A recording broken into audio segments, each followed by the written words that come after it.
కానీ అంటే ఒక మహిళగా నేను నా కన్న బిడ్డల మీద ఒట్టేసి చెప్తున్నా. నా ఇంటి దైవం మీద ఒట్టేసి చెప్తున్నా. నాది ఆత్మగౌరవ సమస్య తప్ప ఆస్తుల పంచాయితీ గాదు అని ఆమె చాలా స్పష్టంగా ఎమోషనల్ అయ్యి చెప్పినప్పుడు, దాన్ని జనంలో కూడా ఆలోచన ఉండదంటారా? అంటే అంత కిందికి లోకొచ్చి చెప్పే అవసరం లేదు గదా! ఇంటే నిజం లేకపోతే అనేది కూడా బయట జరుగుతున్నటువంటి చర్చ. ఒకటి బ్రదర్ నిజం మనం మాట్లాడుకోవాలి. బీఆర్ఎస్ పార్టీ అన్నది తెలంగాణ ప్రజల గుండెల్లో ఉన్నటువంటి పార్టీ. తెలంగాణ కోసమే పుట్టినటువంటి పార్టీ. బీఆర్ఎస్ పార్టీకి తెలంగాణ ప్రజలకి ఒక పేగుబంధం ఉన్నటువంటి పార్టీ.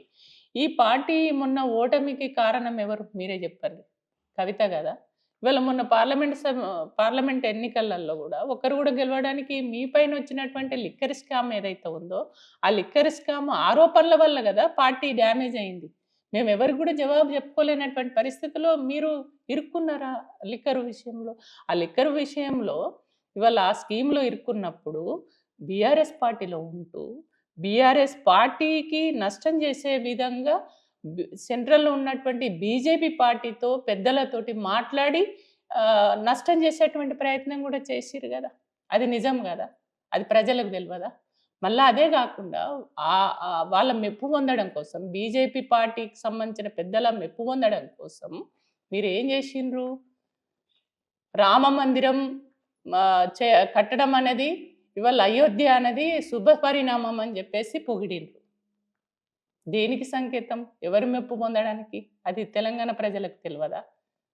ఇవాళ బాబరీ మసీద్ కూల్చినటువంటి వీడియోలు కూడా మీరు చూస్తే వీడియోలు కూడా ట్విట్టర్లు పెట్టి మళ్ళా రాత్రి పెట్టి ప్రొద్దున డిలీట్ చేసినటువంటి సందర్భాలు ఉన్నాయి. అది తెలంగాణ ప్రజలకు తెలియదా?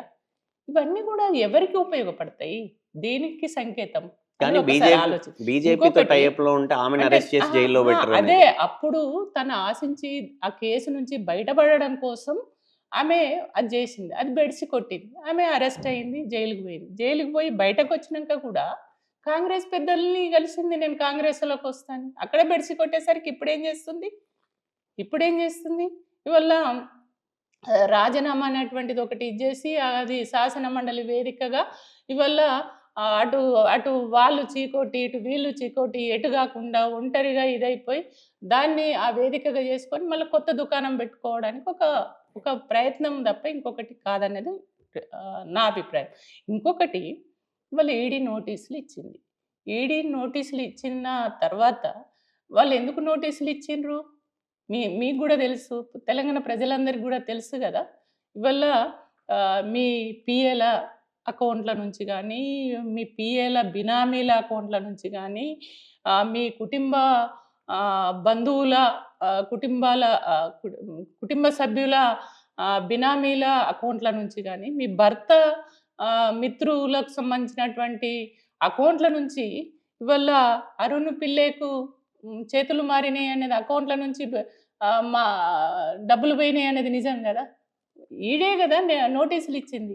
మరి అదే నేను అందుకే అంటున్నా, ఇవన్నీ నిజం కదండి. మరి దాని మీద మీరు మీ ఇంటి దేవుడు అంటారు కదా లక్ష్మీ నరసింహస్వామి, దాని మీద ఒట్టు పెట్టుకోండి, నేను తప్పు చేయలేదు, ఇవన్నీ తప్పుడు వార్తలు అని చెప్పేసి.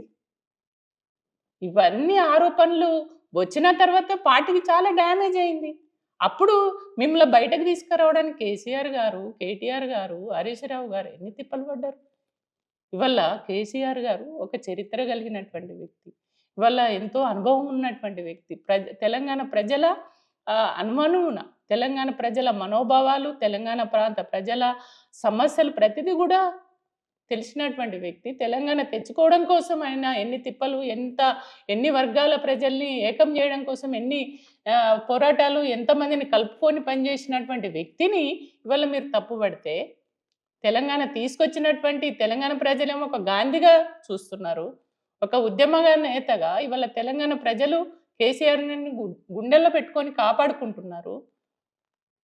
వాళ్ళ తెలంగాణ ప్రజల గుండె చప్పుడు కేసీఆర్ గారు. ఇవాళ ఒక కన్నబిడ్డగా మీకు ఎట్లా నోరు వస్తుంది అట్లా మాట్లాడేటువంటి మాటలు? మీరు ఇట్లా పార్టీకి డ్యామేజ్ చేస్తూ, పార్టీకి నష్టం చేసే లిక్కరుల స్కామ్ లాంటి దాంట్లో ఇరుక్కొని ఇవాళ బీఆర్ఎస్ పార్టీకి నష్టం చేసింది మీరు కదా! ఇవాళ అవినీతి అంటున్నారు.